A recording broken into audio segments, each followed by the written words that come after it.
In today's video, I'm going to teach you how to clear storage in CapCut PC.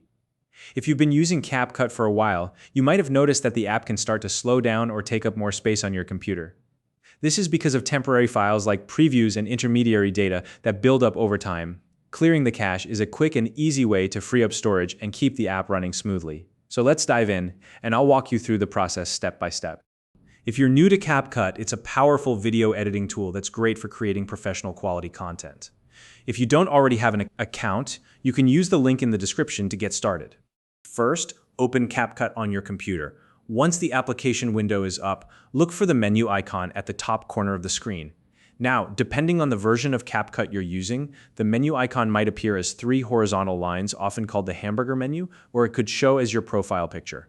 If you're unsure, try hovering your mouse around the top corners of the window.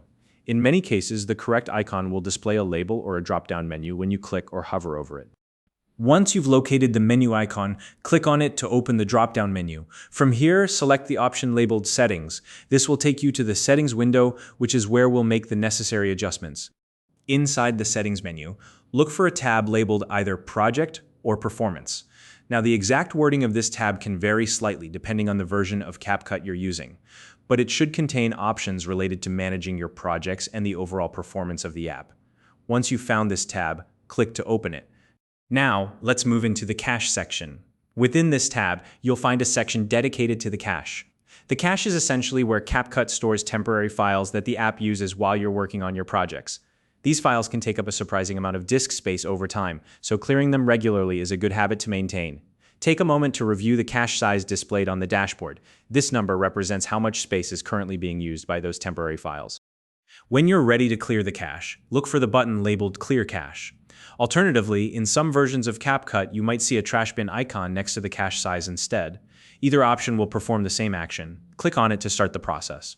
At this point, CapCut will prompt you to confirm that you want to clear the cache.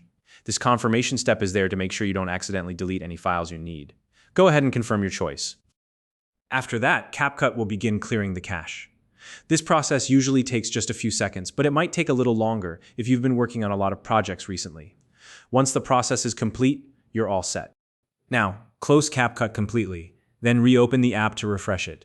Restarting the application ensures that CapCut can start fresh with a clean slate, free from any leftover temporary files. And there you have it. To keep CapCut running at its best, I recommend repeating this process periodically. Clearing the cache regularly prevents unnecessary digital clutter from slowing the app down and keeps your editing experience smooth and efficient. So now you know exactly how to clear storage in CapCut PC. If you have any questions or tips to share, feel free to leave a comment below. If you found this video helpful, please like and subscribe.